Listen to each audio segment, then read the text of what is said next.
गोविंद जय जय गोपाल जय जय।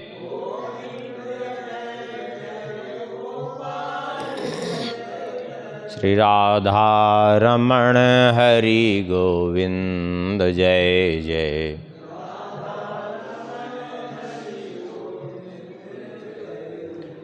गोविंद जय जय गोपाल जय जय।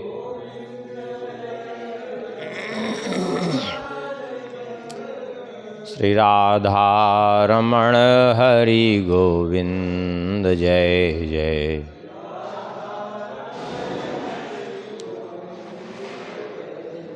श्री राम जय जय रघुवीर जय जय।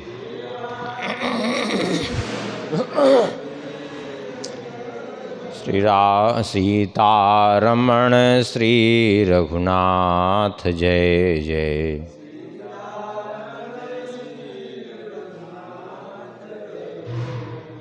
श्री राम जय जय रघुवीर जय जय।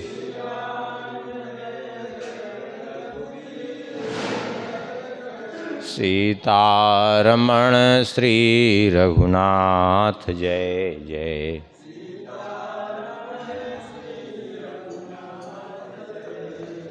गोविंद जय जय गोपाल जय जय।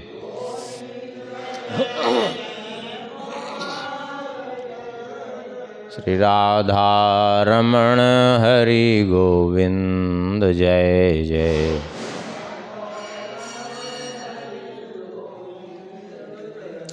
श्री वृंदावन बिहारी लाल की, श्री राधा श्याम सुंदर भगवान की, श्री सीतारामचंद्र भगवान की, श्री सिद्धि सदन बिहारी बिहारी जू की, श्री कनक भवन बिहारी बिहारी जू की, श्री हृदय बिहारी बिहारी जू की, श्री सद्गुरुदेव भगवान की, श्री हनुमान जी महाराज की, परम पावन ग्रंथ श्री गर्ग संहिता जी की, श्री गर्गाचार्य जी महाराज की, श्री नारद जी महाराज की, सब संत भगवान की, सब भक्त भगवान की।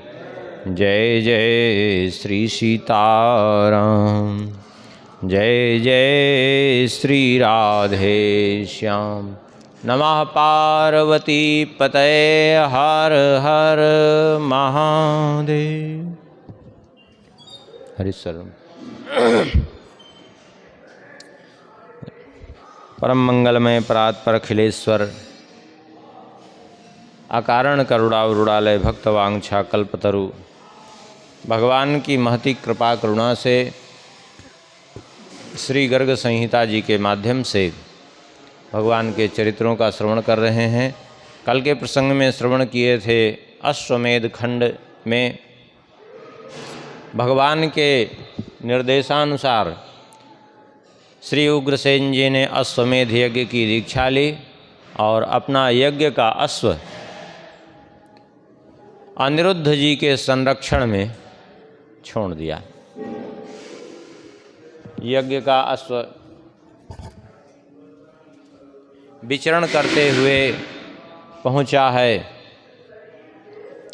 माहिष्मतीपुरी। वहाँ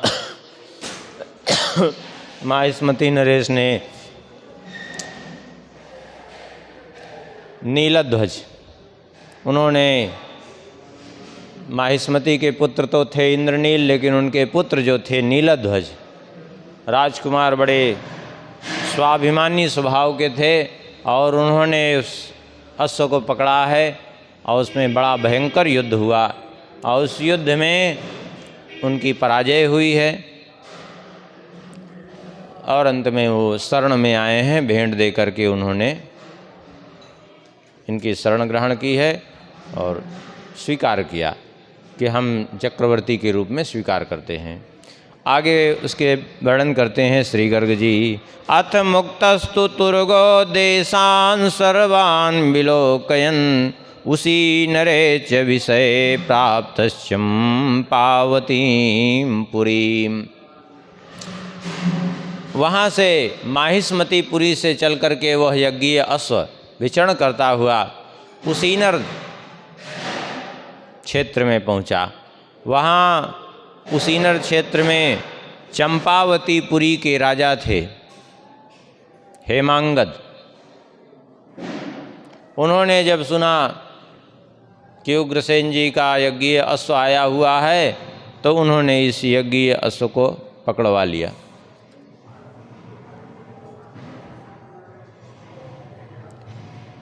पकड़वा करके उन्होंने उसको बंधवा लिया, स्वर्ण की जंजीरों से बंधवा करके उसको अपने महल में ले गए और उसको भीतर बंद कर दिया। बाहर से दरवाजे कपाट आदि लगा करके रख दिए। और उसके बाद फिर उन्होंने आक्रमण करने के लिए इन पर निश्चय किया। सन्मुख युद्ध करने नहीं आए, बल्कि क्या किया, हेमांगद ने अपने पुत्र हंसध्वज के साथ, हंसकेतु के साथ मिलकर के इनकी सेना पर प्रहार करने के लिए इन्होंने अपने दुर्ग के परकोटे के ऊपर, वो चौड़े चौड़े परकोटे होते थे, उस पर लोग तोपें रखते थे कि शत्रु आवे तो दूर से उसको मारा जा सके। तो उसी पर जो है चारों ओर से इन्होंने तोपें लगवा करके, कितनी तोपें, बोले 2 लाख तोपें, हाँ थोड़ी बहुत वो भी नहीं। और इन्होंने लगवा दी और निश्चय किया कि युद्ध करेंगे और यहीं तोपों से प्रहार करेंगे।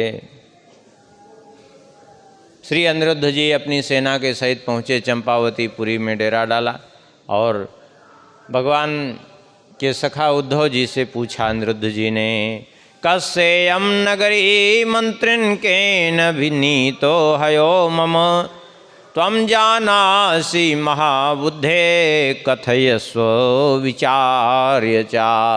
हे मंत्री श्रेष्ठ उद्धव जी महाराज, आप बताइए ये किसकी नगरी है और ये कौन है जिसने मेरा अश्व चुराया, मेरा घोड़ा चुरा कर ले गया, ये अश्व कौन ले गया? अच्छे प्रकार से विचार करके बताइए। तब उद्धव जी ने कहा, इयं चंपावती नामना नगरी द्वारकेश्वर, हंसध्वजेन पुत्रेण यत्र हेमांगदो नृप। उद्धव जी ने कहा, हे द्वारिकानाथ, ये नगरी, इसका नाम है चंपावती। यहाँ अपने पुत्र हंसकेतु के साथ राजा हेमांगद राज्य करते हैं और उन्होंने ही आपका घोड़ा पकड़ा। बड़े सूरवीर हैं ये और बिना युद्ध किए किसी भी अवस्था में ये घोड़ा तो वापस करने वाले नहीं है, ये बात तो पक्की है। इसलिए इनसे तो युद्ध करना पड़ेगा और ये बहुत लंबे समय तक युद्ध चल सकता है। क्यों? क्योंकि इनके पास तोपें इतनी ज़्यादा हैं। अब बताइए 2 लाख तोपें जब परकोटों पर लगा दी थी चारों ओर से प्रहार करने के लिए, तो फिर सोच लीजिए। बोले ये अधिकतर इसी से युद्ध करते हैं, तोपों से आग बरसा करके सेना का पर प्रहार करते हैं। इसलिए जो है ये इतनी शीघ्र हार मानने वाले नहीं हैं और ये युद्ध करेंगे जरूर। ये जल्दी नगर से बाहर नहीं निकलेंगे। अब आपकी जैसी इच्छा हो ऐसा करिए। अनिरुद्ध जी ने कहा, अहम सर्वान् हनिष्यामि दुर्गयुक्तान् बहून् द्विषा, लौह शक्ति समय बाणी प्रहरार्धेन सतमा। अनिरुद्ध जी ने कहा, हे श्री उद्धव जी, आप चिंता न करें, मैं जो है इन सब का विनाश कर दूंगा अपने बाणों के प्रहार से।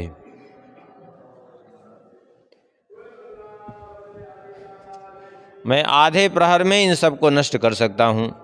इस प्रकार से अनिरुद्ध जी ने कहा और तुरंत जो है अपनी सेना को आज्ञा दी, आगे बढ़ गए, बाण वर्षा प्रारंभ कर दी। लेकिन उन्होंने अंधकाराम च बाणोघै पुरिया कोलाहलोप्य भूत शत्रवा संकिता सर्वे वीरा हंसध्वजादया। हंसध्वज आदि उनके जो पुत्र हैं वो सब और वहाँ की सेना सब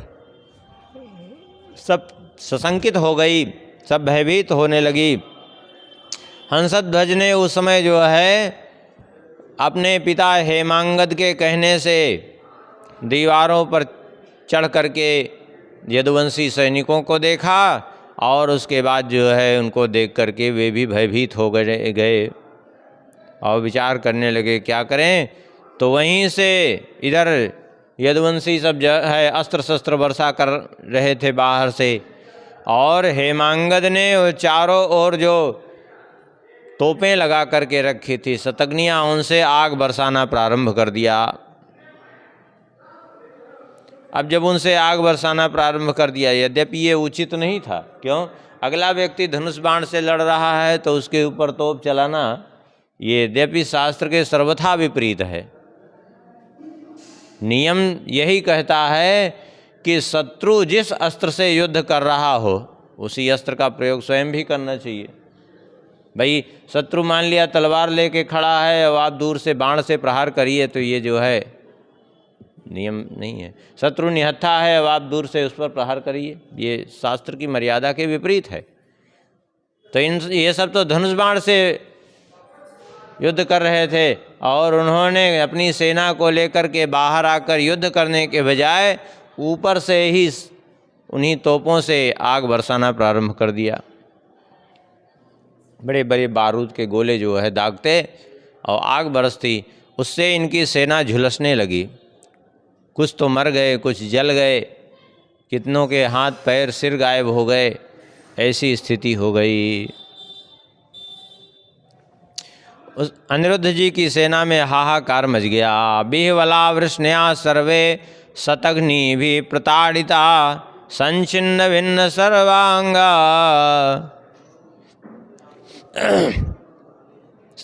केचिद युद्धात् पलायिता। अब तो जो है प्रताड़ित होकर के इनकी सेना भागने लगी। किसी के हाथ पैर कट रहे हैं, किसी का सिर कट रहा है, प्राणों से हाथ धो बैठ रहे हैं, कुछ जल करके खाक हो जा रहे हैं, कुछ झुलस करके भाग रहे हैं। इस प्रकार से जब इनकी सेना की इस तरह से दुर्दशा हो रही है, कुछ श्री कृष्ण बलराम का नाम लेकर के पुकारने लगे। कितने हाथी घोड़े भी भगदड़ में एक दूसरे के ऊपर टकराए, गिर गए, कुछ मृत्यु के मुख में चले गए। इस प्रकार से भयंकर युद्ध हुआ। अनिरुद्ध जी ने उस समय भगवान का स्मरण किया, विचार किया कि ऐसे में क्या करना चाहिए हमें। आग बरसा रहे थे तो अनिरुद्ध जी ने भगवान का स्मरण किया तो उनको एक उपाय सूझा और तुरंत उन्होंने पर्जन्यास्त्र का प्रयोग कर दिया। और जब पर्जन्यास्त्र का प्रयोग कर दिया तो स्वाभाविक है उस पर्जन्यास्त्र के प्रभाव से जो भी आग बरसती वो सब तुरंत उस वर्षा से सब ठंडी पड़ जाती, सारी आग जो है समाप्त हो जाती। क्योंकि जैसे ही वो गोला, अब फिर तो धीरे धीरे वो शतघ्नियाँ भी ऊपर रखी थी वो भी सब भीग गई, वो बारूद भी, अब वो भीगी शतघ्नियों में, भीगी तोपों में बारूद कैसे डाल के गोला दागें। आखिर इन्होंने शांत कर दिया पर्जन्यास्त्र से और चारों ओर मेघ ही मेघ छा गए। उसके बाद अनिरुद्ध जी ने कहा चिंता मत करो आप लोग, अब मैं पंख वाले घोड़े पर आरूढ़ होकर के अकेला ही चंपावतीपुरी में जाऊंगा, प्रवेश करूंगा। पंख वाले घोड़े के लिए तो वो ऊपर से उड़ के जा सकता है, तो मैं अकेला ही जाऊंगा उस राजा से युद्ध करने के लिए, आप लोग यहीं रुकिए। अनिरुद्ध जी की बात सुनकर के सांब आदि जो 18 भाई ये साथ में थे, इन्होंने कहा नहीं, आप शत्रुओं की नगरी में न जाएं, हम सब लोग जाएंगे उस दुष्ट को जीतने के लिए, आज उसको हम उसका पाठ पढ़ाएंगे। ऐसा कह करके भगवान श्री कृष्ण के पुत्र सब वो पंख वाले घोड़ों पर आरूढ़ हो गए और आरूढ़ होकर के आकाश मार्ग से उड़ते हुए, वो घोड़े उड़ रहे थे आकाश मार्ग से उड़ते हुए चंपापुरी में प्रवेश कर गए ये लोग। और जाते ही इन्होंने बाण बरसाना प्रारंभ कर दिया। कैसे बाण बरसाए? बोले गत्वा जगनुर्दुषा सर्वान् बाणैरुरग सन्निभै, सर्पाकार बाण बरसाया। और जब सर्पाकार बाण बरसाया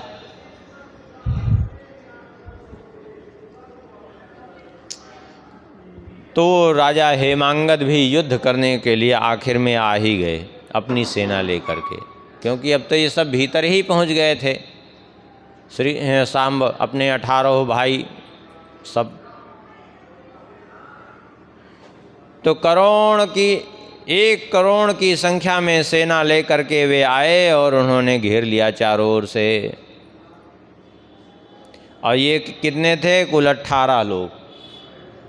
और उन्होंने पूरी सेना सहित घेर लिया। वे देख करके सांब, मधु, बृहदबाहु, चित्रभानु, वृक, अरुण, संग्रामजी, सुमित्र, दीप्तिमान, भानु, वेदबाहु, पुष्कर, सुदेव, सुनंदन और विरूप, चित्रबाहु, नग्रोध और कवि, भगवान के इन पुत्रों ने बाण बरसाना प्रारंभ कर दिया। और देखते देखते उन सब का विनाश प्रारंभ हो गया सेना का। देखते देखते रक्त की नदी बहने लगी। अब वो इतनी धार रक्त की बह करके नदी रूप में परिणित हो गई कि वो बह करके पहुंच गई इनकी सेना के पास। ये देख करके अनिरुद्ध जी बड़े दुखी हो गए, शंकित हो गए। सोचे कि लगता है अनिष्ट हो गया, क्योंकि इतनी बड़ी सेना के बीच में वे 18 लोग मात्र गए हैं युद्ध करने के लिए, अब न जाने क्या होगा। लगता है रक्त बह रहा है, इतना रक्त का प्रवाह है, कहीं ऐसा तो नहीं कि उन्हीं सब का अनिष्ट हो गया। इस प्रकार से बड़े दुखी हो गए। और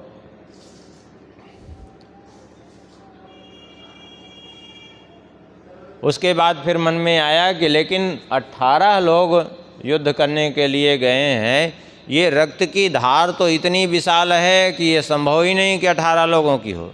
इससे तो यही सिद्ध होता है कि ये विशाल रक्त की जो नदी बही चली आ रही है, लगता है उन्हीं की सेना के हैं।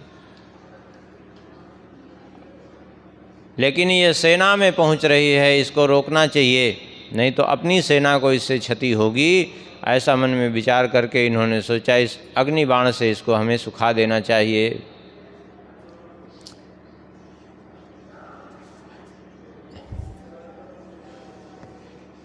उसके बाद जो है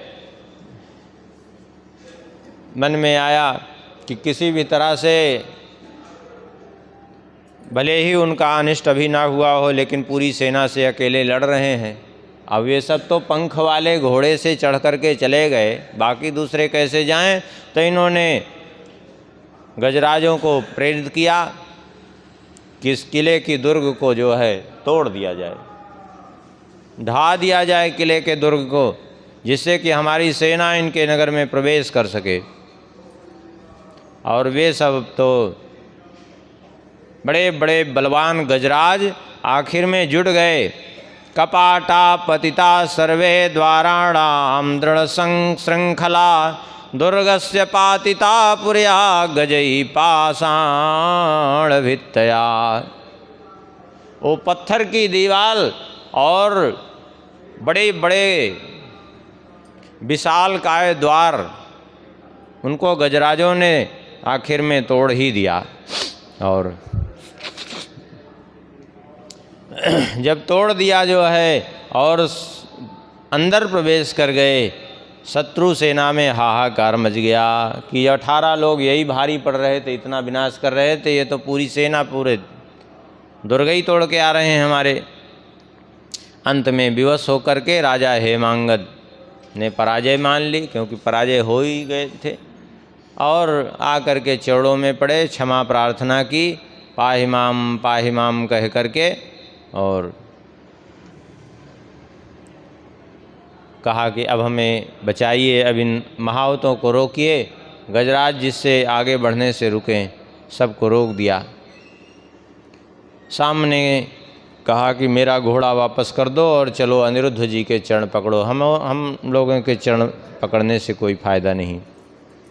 तो वहाँ से ले कर के आए अश्व को, और आकर अनिरुद्ध जी के चरण पकड़े राजा हेमांगद ने। भेंट में 1 करोड़ स्वर्ण मुद्राएं अर्पण की और क्षमा प्रार्थना की। इस प्रकार से राजा हेमांगद पर चंपावतीपुरी में विजय प्राप्त की है इन्होंने। राजा हेमांगद ने प्रार्थना की कि अब आप अपने साथ ही हमें रख लीजिए, अपने साथ रख लीजिए। बोले ठीक है, तो चलिए हमारे साथ में, अब तो हमारे अधीन हो गए हैं, हमारी सेना के साथ आप भी युद्ध करिए। तो उन्होंने अपने पुत्र हंसध्वज को राजपद पर अभिषिक्त किया और राजा हेमांगद इन्हीं की सेना के साथ चल दिए।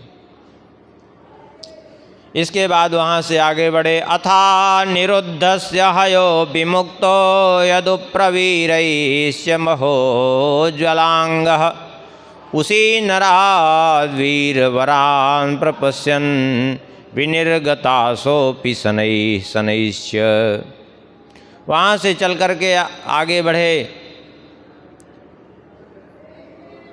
अश्व धीरे धीरे आगे बढ़ता जा रहा था और अश्व प्रत्येक राज्य में होता हुआ इस प्रकार चलते चलते सबने सुना था कि राजा इंद्रनील परास्त हो गए हैं और हेमांगद परास्त हो गए हैं। तो बहुतों ने तो स्वाभाविक रूप से ही इनकी शरण ले ली, युद्ध ही नहीं किया, और इनका घोड़ा चलते चलते एक स्त्री राज्य में पहुंच गया। एक सुरूपा नाम की राजकन्या यहाँ राज्य करती थी। ये स्त्री राज्य इसलिए था कि इस राज्य में कोई भी पुरुष राजा नहीं रह सकता था। उसका कारण ये था कि इस राज्य में कोई भी पुरुष हो जिसको भी राजा बना दिया जाए 1 वर्ष में उसकी मृत्यु हो जाती थी। ये विचित्रता थी। और दूसरी विचित्रता ये थी कि यहाँ पुरुष तब तक रह सकते थे इस राज्य में जब तक वो अविवाहित हैं और जब तक स्त्री से उनका संबंध नहीं है, और स्त्री से संबंध होते ही 1 वर्ष के भीतर मर जाते थे वो। ये बड़ी विचित्रता थी इस राज्य की। इसलिए इस राज्य में स्त्री का ही राज्य रहता था। स्त्रियों की पूरी जनसंख्या हो गई थी बहुत ज़्यादा और पुरुष मर जाते थे, क्योंकि जो है विवाह हो जाता तो 1 वर्ष बाद 1 वर्ष के अंदर ही अंदर गुजर जाते। क्योंकि जो भी यहाँ काम भावन से स्त्री का सेवन कर लेता फिर वो जीवित नहीं रह पाता था। इस स्त्री राज्य में पहुँच गए। फूलों से भरा एक सुंदर उद्यान था और सुंदर सुंदर लवंग की लताएं और इलायची की सुगंध वहाँ व्याप्त थी, क्योंकि लौंग इलायची की खेती होती थी वहाँ। और सुंदर सुंदर पक्षी वहाँ थे। वहाँ जब पहुँचा अश्यामकर्ण अश्व, जा कर के वो घोड़ा खड़ा था एक वृक्ष के नीचे उद्यान में। स्त्रियों ने देखा कि बड़ा सुंदर श्यामकर्ण घोड़ा है। वहाँ के जो ब्राह्मण क्षत्रिय वैश्य शूद्र वर्ण के लोग थे वो आए देखने के लिए। अब वो आए क्या, माने जो भी थे सब नई अवस्था के, क्योंकि वो अविवाहित जितने रहते थे वही बचे रहते थे, बाकी विवाह होने के बाद तो फिर गुजर ही जाते थे। विवाह करने से भी लोग डरते थे, ऐसी दशा थी वहाँ की। घोड़े को देख करके जो है और उसके मस्तक पर वो पत्र देखा तो जा कर के उन स्त्रियों ने अपनी रानी सुरूपा से उस घोड़े की चर्चा की। रानी वहाँ आई हैं, छत्र चमर लगा हुआ है, छत्र लगा हुआ है, चमर डुलाते हुए इनके साथ दासियाँ चल रही हैं। और आई वहाँ, उन्होंने घोड़े को देखा, पत्र को पढ़ा, तो रानी कुपित हो गई। और कुपित होकर के, रानी जो थी वो अविवाहित थी, अभी एक कन्या ही थी जो रानी बनी थी, विवाह नहीं हुआ था, अभी नई उम्र की एकदम कन्या ही थी। उसने जब देखा पत्र को तो कुपित हो गई, और कुपित होकर के तुरंत उसने जो है युद्ध का निश्चय किया, घोड़े को पकड़वा लिया, युद्ध की घोषणा कर दी। अब तो स्त्रियां जो है ता सर्वा कुपिता बीच्छ शस्त्र वर्षा प्रकुर्वती आगता यनरुद्धस्तु हेमांगद मुआच। वे सब हाथी घोड़े रथ पर चढ़ करके आ गई युद्ध करने के लिए, कुपित होकर के अस्त्र शस्त्र बरसाने लगी। ये देख करके अनिरुद्ध जी ने राजा हेमांगद से कहा, राजन्नेतास्य का नार्यो युद्धम कर्तुम समागता विस्तरेणापि कथय एन म्यामे स्यात् शिवम त्विह। कहा, ये बताइए कि ये कौन है स्त्रियां जो युद्ध करने के लिए उद्यत हो गई हैं। अब हम लोग स्त्रियों से तो युद्ध कर नहीं सकते, समस्या ये है, अब इनको रोके कैसे, ये तो जबरदस्ती आके युद्ध कर रही हैं। पुरुष हों तो हम लोग युद्ध करें इनसे, हम युद्ध कैसे करें, इन पर प्रहार हम नहीं कर सकते। हेमांगद जी ने कहा, समस्या ये है कि इसमें जो भी रानी है वो ऐसे ही रहती है, क्योंकि राजा यहाँ जीवित ही नहीं रहता, विवाह के बाद मृत्यु ही हो जाती है उसकी। तो रानी, इसीलिए इसको स्त्री राज्य कहते हैं, क्योंकि यहाँ स्त्री का ही राज्य है। यहाँ की रानी है, ये युद्ध करने के लिए सेना लेकर के आ गई है। अनिरुद्ध जी ने कहा कि कस्मा स्त्री कुरुते राज्यम कस्म राजा कस्मान न जीवती एताम विस्तरतो वार्ताम यस्तुम जानासि तद्वद। अनिरुद्ध जी ने कहा, तो ये कृपा करके बताइए कि यहाँ आखिर स्त्री राज्य क्यों करती है और राजा क्यों नहीं जीवित रहता, आखिर में उसकी मृत्यु क्यों होती है, बताइए।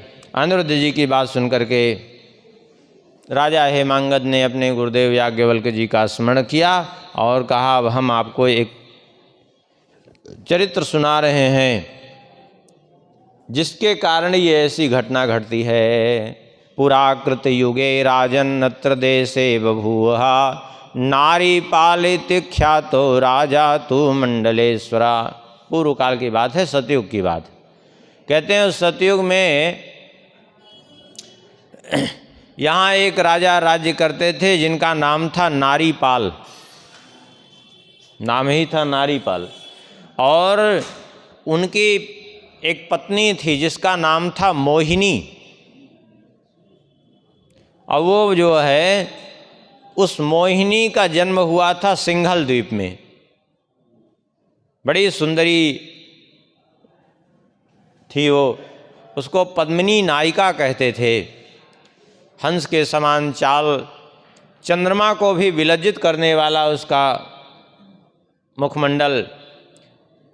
राजा नारीपाल उसके सौंदर्य में इतने डूब गए कि कब दिन बीतता कब रात बीत जाती पता ही नहीं चलता।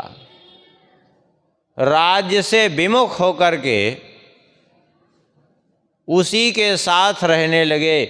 राज्य में क्या हो रहा है उससे कोई लेना देना नहीं, अपने राजधर्म से सर्वथा वे च्युत हो गए। ऐसी स्थिति हो गई। धीरे धीरे ऐसे सैकड़ों वर्ष बीत गए। प्रजा आती दुखी होकर के वापस चली जाती, उसको न्याय नहीं मिल पाता।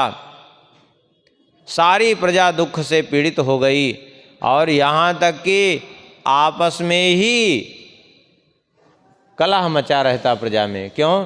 क्योंकि राजा का कोई भय ही नहीं था। मनमाना सब जो है स्वयं ही निर्णय कर लेते थे। भाई जहाँ कोई निर्णय करता नहीं होगा वहाँ स्वयं लोग निर्णय कर लेंगे।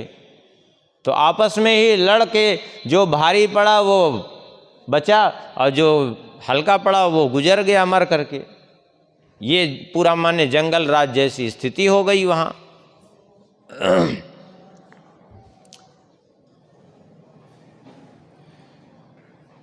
यद्यपि रानी जो है, जो मोहिनी थी, वो कभी कभी बरबस राजा को छोड़ करके चली जाती स्वयं राजभार संभालने के लिए।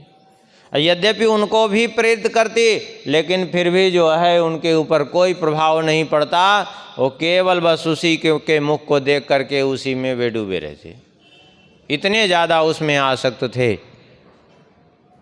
वही उसका कार्य संभालती थी, राजकार्य।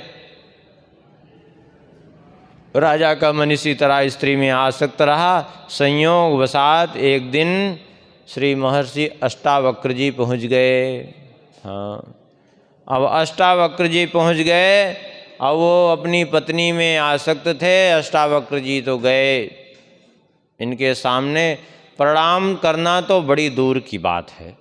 हाँ, इनको देख करके वो 8 जगह से टेढ़े, वहीं उपहास कर दिया, हंसने लगे जोर जोर से। और इतना ही नहीं, अपने सैनिकों को संबोधित करके इन्होंने कहा, ये कुरूप कहाँ से आ गया, निकालो इसे। बस इतना सुनते ही अष्टावक्र जी, कहा है ना, हैं तो यद्यपि ब्रह्मज्ञानी महापुरुष, लेकिन अन्याय तो नहीं देख सकते। अब दूसरी बात है, अति संघर्षण जो कर कोई, अनल प्रकट चंदनते होई। बस अष्टावक्र जी को क्रोध हो आया, और क्रोध हो में आकर के रुष्ट होकर बोले, ततो सा मुनि प्राह शृणु मूढ़ नपुंसक मुनि नाम स्त्री जितो भूत्वापमानम किम करिष्यसि। अष्टावक्र जी ने कहा, अरे मूर्ख नपुंसक, मेरी बात सुन। तू स्त्री का खिलौना बन गया है, मुनियों का अपमान करता है। जा, मैं श्राप देता हूँ कि इस राज्य में सदा स्त्री का ही राज्य होगा। कोई भी पुरुष राजा जीवित नहीं रहेगा आज के बाद। जो भी राजगद्दी पर बैठ जाएगा वो 1 वर्ष के भीतर मृत्यु हो जाएगी उसकी। इस प्रकार से श्राप दे करके श्री अष्टावक्र जी तो चले गए, और वो उसी समय से नपुंसक हो गए। लोग उनकी निंदा करने लगे। परिणाम ये हुआ कि जो है बाद में उनको बड़ा पश्चाताप हुआ कि हमने ये क्या कर डाला,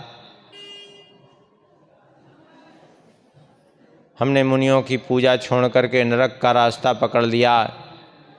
और इस प्रकार से वे दुखी हुए, उद्गार प्रकट करते रहे, और घर द्वार छोड़ करके चले गए, वन में विचरण करने लगे, भगवान के भजन में लग गए। हालांकि भगवान के भजन में लगने से कल्याण तो हो गया, मोक्ष की प्राप्ति तो हो गई, लेकिन वो श्राप जो है सदा सर्वदा के लिए वहाँ के लिए हो गया वो अभिशाप साहब। कहते हैं इसलिए इसका नाम है नारी राज्य। यहाँ नारी ही यों का ही राज्य है।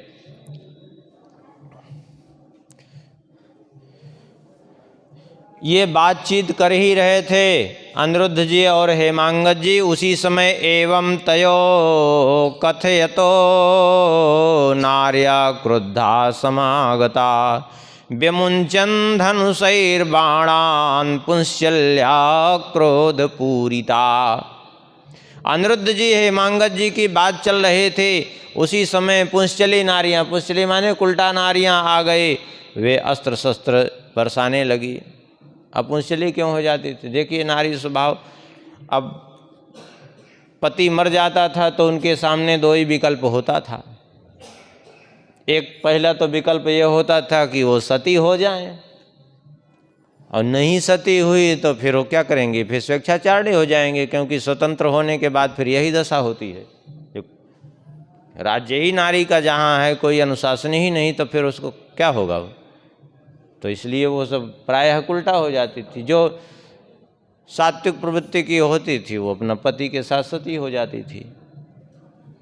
तो ऐसी दशा हो गई थी उस राज्य की, ये श्राप के कारण। इसीलिए कभी किसी का तिरस्कार नहीं करना चाहिए। अरे वो तो बहुत पहले की बात है। एक गांव है, गांव का नाम तो हमको विस्मरण हो गया है। अभी भी वहाँ जो है उस गांव का नियम है 13 विधवा से कभी कम नहीं होती। अगर एक विधवा मर जाएगी तो झट से चाहे दूसरे दिन कोई मर जाए विधवा हो जाएगी। हाँ, वो गांव का वो है, वो 13 विधवा हमेशा रहेंगी उस गांव में। हाँ, श्राप है, एक महात्मा का श्राप है। इसीलिए कभी किसी का तिरस्कार नहीं करना चाहिए। न जाने कब किसकी कैसी वाणी निकल जाएगी, सब सत्यानाश ही कर देगी।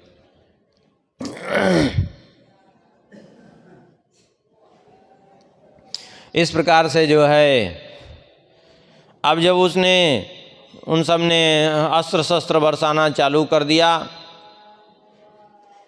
इन्होंने कहा अब क्या करें, इन सब से लड़ें कैसे, आखिर ये सब स्त्रियां हैं, हम लोग पुरुष होके इनसे युद्ध कैसे करें। ये तो अच्छी समस्या खड़ी हो गई। और संयोगवशात उसी समय जो रानी थी सुरूपा स्त्रियों के साथ आई, और अनिरुद्ध जी को जब उसने देखा तो कहा तिष्ठ तिष्ठ रणे वीर कुरु युद्धम मया सह सेनायुक्तस्तथापि त्वं किं शोचसि वृथा रणे। अरे वीर, रणभूमि में खड़े होकर के युद्ध करो मेरे साथ। तुम तो बड़ी सेना के साथ में आए हो, फिर क्यों सोच में पड़े हो? तुम बड़े मानी हो, तुम्हें मैं परास्त करके अपना क्रीड़ा मृग बनाऊंगी, क्योंकि तुम्हें देख करके मैं काम मोहित हो गई हूँ, तुम्हें मैं अपना पति बनाऊंगी। अनिरुद्ध जी की तो और हालत बिगड़ गई। ये कैसी समस्या खड़ी हुई? ये युद्ध करने आई है कि पति बनाने आई है? ये तो दूसरी समस्या खड़ी हो गई। उसने कहा युद्ध करो। अब तो इन्होंने कहा कि आखिर में तुम क्यों ऐसा करना चाहती हो? अनिरुद्ध जी तो एकदम विकल हो गए, आखिर इससे हम लड़ें तो कैसे लड़ें? अनिरुद्ध जी ने कहा देखो, भगवान श्री कृष्ण का अश्व है और तुम मुझे लौटा दो इसको। मैं केवल अश्व चाहता हूँ, तुमसे युद्ध में नहीं कर सकता हूँ, सीधी बात है। नाहम करिष्ये युद्धम वै त्वया सार्धम वरानने, तुमसे मैं युद्ध नहीं कर सकता। और ये अश्व किसी और का नहीं, स्वयं भगवान श्री कृष्ण का है। भगवान श्री कृष्ण का? हाँ, तो फिर आप कौन हैं? बोले मैं उनका पौत्र हूं, अनिरुद्ध हूं। अनिरुद्ध? हाँ, आपका नाम अनिरुद्ध है? बोले हाँ। तो बोले फिर तो निश्चित हो गया कि आपसे ही मेरा विवाह होना है। अनिरुद्ध जी ने कहा ये कैसी विवाह की समस्या जबरदस्ती में? अरे तुम हमको जानती नहीं, मैं तुम्हें जानता नहीं, तुम कैसे कह रहे हो कि हमसे हमारा विवाह तुमसे होना है? मतलब तो सुरूपा ने कहा कि मुझे पूर्व जन्म का स्मरण है, इसलिए मैं कह रही हूँ कि आप अनिरुद्ध हैं, तो आपसे ही मेरा विवाह होना है। कैसे तुम्हारा हमारा विवाह होना है भाई? हमें तो कुछ नहीं मालूम है, तुम्हारे बारे में भी मैं नहीं जानता हूँ। उसने कहा कि अब सुन लीजिए मेरा पूर्व जन्म का चरित्र, तो आपको ज्ञात हो जाएगा कि मेरा विवाह कैसे होगा आपसे। बताइए। बोले अहम पुरा भवम देव सर्वेश्या पूर्वजन्मनि मोहिनी नाम विख्याता कंजांगा कंजलोचना। सुरूपा ने कहा कि मैं पूर्व जन्म में स्वर्गलोक की अप्सरा थी, मेरा नाम था मोहिनी। स्वर्गलोक की मैं अप्सरा, मेरा नाम था मोहिनी। अपने रूप सौंदर्य से मैं युक्त थी, कमल दल के समान नेत्र थे और स्वरूप भी हमारा बड़ा सुंदर था। एक दिन की बात है, मैं विचरण कर रही थी, उसी समय श्री ब्रह्मा जी हंस पर चढ़े चले जा रहे थे। अब ब्रह्मा जी के सुंदर स्वरूप को देख करके मैं मुग्ध हो गई और मुग्ध होकर के सीधा ब्रह्मा जी के पास जा कर के हमने कहा कि मुझे स्वीकार कर लीजिए, मैं आपको पति रूप में चाहती हूँ। लेकिन मुझे ब्रह्मा जी ने स्वीकार नहीं किया, कहा मैं तुमसे विवाह नहीं करूँगा। कहते हैं जब ब्रह्मा जी ने मना कर दिया तो मैंने भी ठान लिया था कि मैं वर्ण करूँगी तो ब्रह्मा जी का ही वर्ण करूँगी। और उसके बाद फिर मैंने तपसा तोषिता ब्रह्म गत्वा ककुदमती तीरे चकार दुश्चरम तपा तपसा तोषितो ब्रह्मा तपोन्ते चा समागता। कहते हैं ककुदमती नदी के किनारे मैंने जाकर के कठोर तप करना प्रारंभ कर दिया और अपने कठोर तप से आखिर में ब्रह्मा जी को मैंने संतुष्ट किया। अब ब्रह्मा जी प्रकट हो गए। अब प्रकट होकर के ब्रह्मा जी ने कहा कि तुमने कठोर तप किया है, बताओ तुम्हें क्या चाहिए, वरदान मांगो। तो कहते हैं उस समय मैंने मोहिनी रूप में ब्रह्मा जी से यही वरदान मांगा कि यदि मां वरम वरे लोकेश दीनां मां तपसि स्थितां यदि मां त्वं न गृह्णासि दुःखितां शरणागतां। कहा यदि आप मुझ पर प्रसन्न हैं तो मैं आपसे वरदान के रूप में यही मांगती हूँ कि आप मुझे अपनी पत्नी के रूप में स्वीकार कर लीजिए, अंगीकार कर लीजिए। और यदि ऐसा नहीं करेंगे तो जितना अब तक मैंने तप किया है उस तपोबल के प्रभाव से मैं आपको श्राप दूंगी और अपने देह का परित्याग कर दूंगी। ब्रह्मा जी बड़े चिंतित हुए और ब्रह्मा जी ने कहा अच्छा कोई बात नहीं, एक उपाय है। बोले क्या? बोले अन्य जन्मनि ते भद्रे भविष्यति मनोरथा अहम पौत्रो भविष्यामि द्वारकायाम हरेस्य वै। ब्रह्मा जी ने कहा इस जन्म में तो मैं तुम्हें स्वीकार नहीं कर सकता, लेकिन इसके लिए तुम्हें दूसरा जन्म लेना पड़ेगा। उस जन्म में द्वारिका में जब भगवान श्री कृष्ण का अवतार होगा तो उनके पौत्र के रूप में मैं जन्म लूँगा, अनिरुद्ध बन करके आऊँगा, तब मैं तुम्हें स्वीकार कर लूँगा। कहते हैं सुवर्णश्चानिरुद्धाख्य स्त्री राज्य तुम भविष्यसि। तब तक तुम्हें प्रतीक्षा करनी पड़ेगी। अब तुम अपने इस देह का परित्याग करने के बाद स्त्री राज्य की स्वामिनी होगी, रानी बनोगी। उस समय मैं जब आऊँगा अश्वमेध यज्ञ करने के बहाने, यज्ञ की रक्षा करने के लिए, अश्व की रक्षा करने के निमित्त से, उस समय तुम्हें मैं स्वीकार कर लूँगा। तो ब्रह्मा जी ने जो वरदान दिया था उसके अनुसार आप ब्रह्मा जी ही हैं, इस रूप में पधारे हैं हमारे सामने, तो इसलिए आप मुझे स्वीकार कर लीजिए। अनिरुद्ध जी ने कहा यदि ये सत्य है तो फिर ऐसे तो मैं स्वीकार नहीं कर सकता हूँ। तुम एक काम करो कि अब ये राजपाट छोड़ो और तुम चली जाओ द्वारिका और द्वारिका में निवास करो। मैं जब लौट करके द्वारिका आऊँगा और भगवान की आज्ञा होगी तो फिर मैं तुम्हें स्वीकार करूँगा, ऐसे तो नहीं स्वीकार कर सकता हूँ। अभी तो मैं युद्ध के लिए निकला हूँ और अभी मेरा जो अभियान है मैं वही पूर्ण करूँगा, तब तक तुम जाकर द्वारिका में रहो। सुन करके उसने जो है अपनी जो उसकी मंत्रिणी थी, वो रानी भी स्त्री, और उसकी जो मंत्री वो भी स्त्री थी, उसने जो है उसी को राजपद पर, प्रमिला जिसका नाम था, उसी को राजपद पर स्थापित कर दिया, अर्थात उसी को रानी बना दिया और स्वयं राजपाट छोड़ करके और अपनी कुछ सेविकाओं को साथ में लेकर के, एक छोटी सेना की टुकड़ी लेकर के पालकी में बैठ करके वहाँ से वो द्वारिका के लिए प्रस्थान कर गई, चली गई द्वारिका भगवान के पास।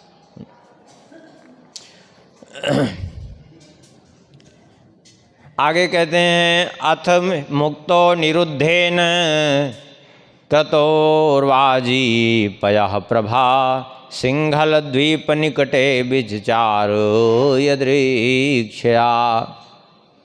अब उसके बाद वहाँ से वो अश्व चल करके पहुँच गया कहाँ? बोले सिंघल द्वीप के निकट जा कर के विचरण करने लगा। प्यास लगी उस अश्व को अर्थात उस घोड़े को, तो उसने जा कर के देखा सुंदर चारों ओर से वृक्ष हैं, एक बीच में बावड़ी दिख रही थी उसको, तो वहीं जा कर के उस बावड़ी का जल पीने लगा। वो उसको बावड़ी में जल पीते देख करके वहीं निवास कर रहा था एक राक्षस जिसका नाम था भीषण। हाँ, वो वैसे भी भीषण था, नाम ही उसका भीषण था। अब वो भीषण नाम के राक्षस ने देखा और वो अश्व के मस्तक पर पत्र देखा, बस उसने पकड़ लिया दौड़ करके अश्व को। अब पकड़ करके जो है जो उसके साथ में राक्षस थे उनसे कहा कि जो है अब इस अश्व को हम नहीं जाने देंगे, अब तो युद्ध करेंगे हम। यदुवंशियों ने जब देखा तो उससे कहा कस्त्वं श्री यादवेन्द्रस्य युग्रसेनस्य भूपते सिंहस्य वस्तु क्रोष्टेव हयम नीत्वा कयाससी। यदुवंशियों ने कहा अरे कौन हो तुम और ये मेरा अश्व लिए कहाँ चले जा रहे हो? तुम जानते नहीं हो ये महाराज उग्रसेन जी के अश्वमेध का यज्ञ है, तुम इसे नहीं ले जा सकते। लेकिन वो भीषण कहाँ मानने वाला था। ये सब उसको चेतावनी देते रहे, लेकिन उसने कहा कुछ नहीं, हम इसको छोड़ेंगे नहीं। यदुवंशियों ने कहा कि भाइयों सहित शकुनी, नरकासुर, बाणासुर इन सब का मान मर्दन कर चुके हैं यदुवंशी, और तुम भी जो है उनके सामने, यदुवंशियों के सामने हो ही क्या, इसलिए छोड़ दो यदि अपना भला चाहते हो तो। युद्ध करने के लिए यदुवंशी तैयार हुए, लेकिन उसने कहा के यूयम प्रतियोद्धारो मम भक्ष्या नरा स्मृता सन्मुखे राक्षसानाम ते किम करिष्यन्ति पौरुषम। उसने कहा कि आप लोग कौन होते हैं हमको रोकने वाले? आप लोग हमें नहीं रोक सकते, क्योंकि हम तो राक्षस हैं और तुम लोग मनुष्य हो। मनुष्य तो हम राक्षसों के भोजन हैं। हाँ, हम लोग ऐसे ही भोजन कर जाते हैं मनुष्य का। भला भोजन किसी का क्या बिगाड़ सकता है? भोजन करने वाला जो जिसका भक्ष्य, जैसे बिल्ली है चूहा, अब चूहा बिल्ली का भोजन है। अब चूहा कितना भी बलवान हो लेकिन बिल्ली का कुछ नहीं बिगाड़ सकता चूहा। सर्प गरुण जी के भोजन है, चाहे सर्प जितने बलवान हो लेकिन गरुण जी का कुछ नहीं बिगाड़ सकते, मोर का कुछ नहीं बिगाड़ सकते। तो तुम तो हमारे भोजन हो, तुम हमारा क्या बिगाड़ोगे?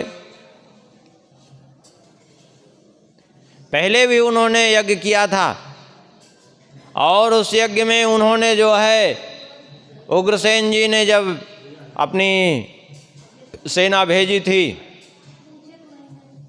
तो उसी समय में जो है युद्ध करता, लेकिन उस समय में युद्ध नहीं कर पाया क्योंकि मैं लंका चला गया था राक्षसों को बुलाने लड़ने के लिए। और इसी बीच में जो है जब लौट करके आया तो नारद जी ने बताया, कहा कि वो यज्ञ ही पूरा हो चुका है तब तक, लेकिन अब मौका मिला है।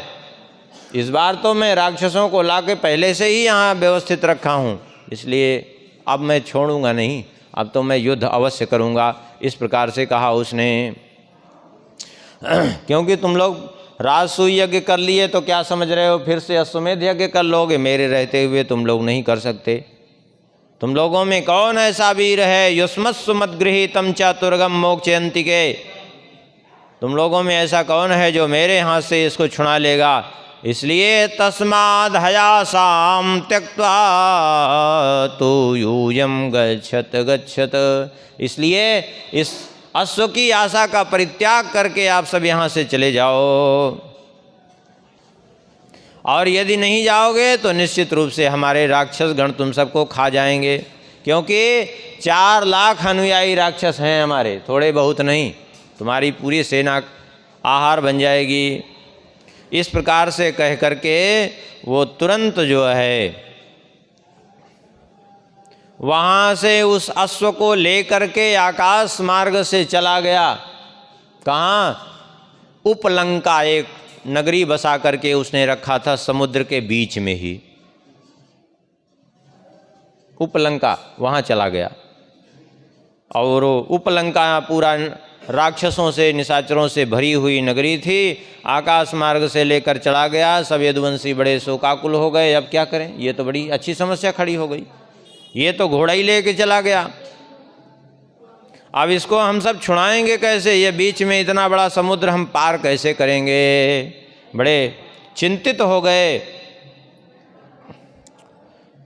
तब तक सांब ने कहा, ये जाम्बवती के ज्येष्ठ पुत्र हैं सांब, इन्होंने कहा, शोकम मा कुरुते राजन स्थिते स्वस्मासु किम भयम।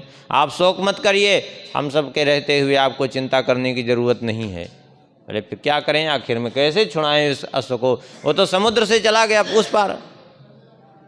बोले हमारे पास बहुत से घोड़े हैं जिनके पंख हैं, उन्हीं पर सवार होकर के, और बहुत से ऐसे विमान हैं जो आकाश में उड़ने वाले हैं, उन विमानों पर चढ़ करके हम सब जाएंगे, बाकी सेना यहाँ रहेगी। हम लोग जा करके युद्ध करके छुड़ा के ले आएंगे घोड़े को।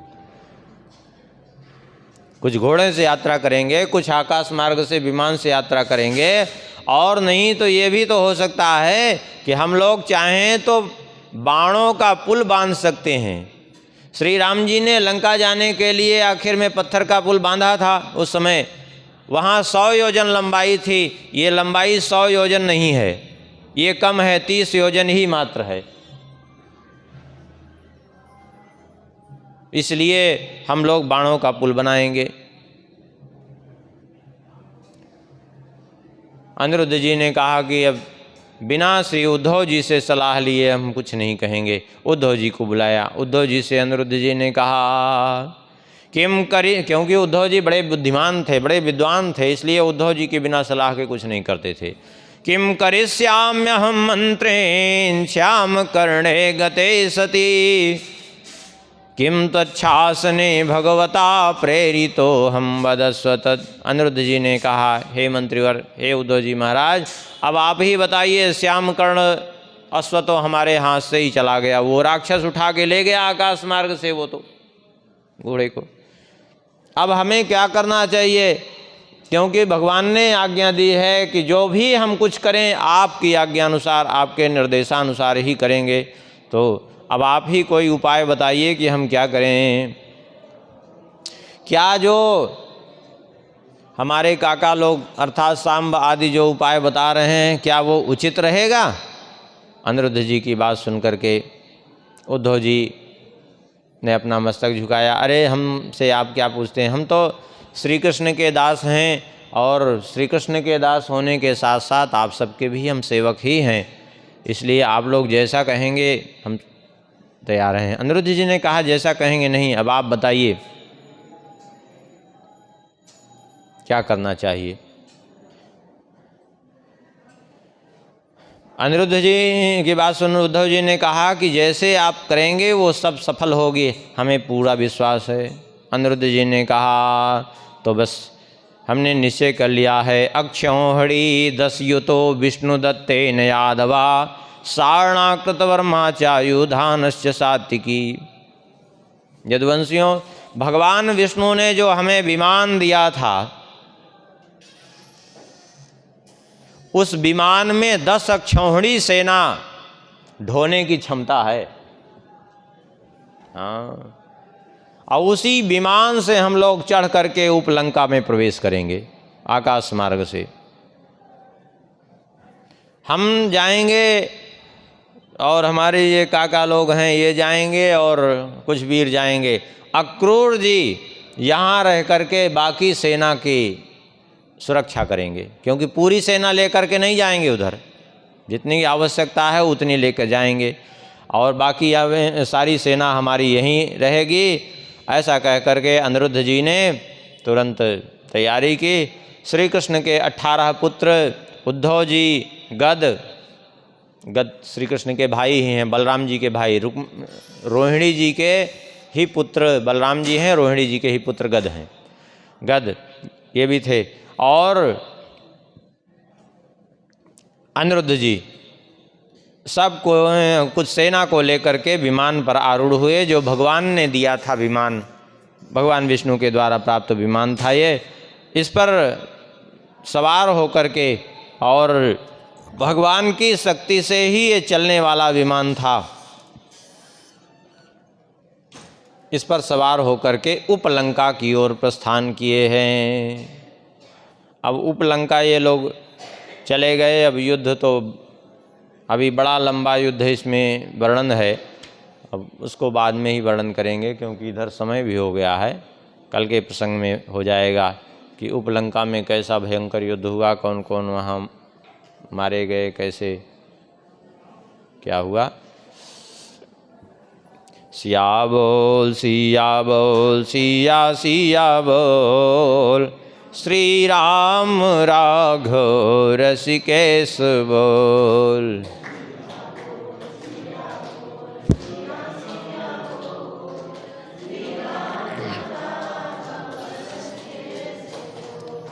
सिया बोल सिया बोल सिया सिया बोल, श्री राम राघव रसिकेश बोल।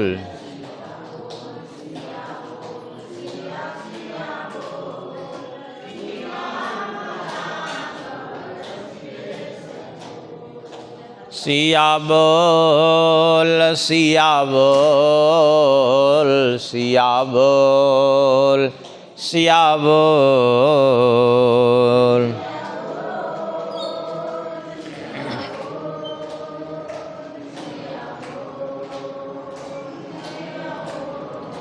सिया बोल सिया बोल सिया बोल सिया बोल।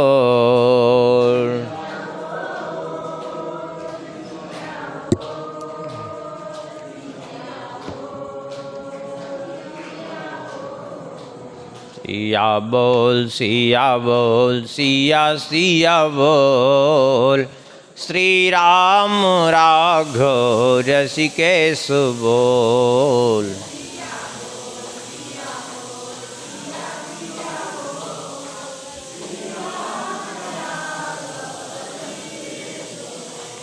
सिया बोल सिया बोल सिया सिया बोल, श्री राम राघव रसिकेश बोल।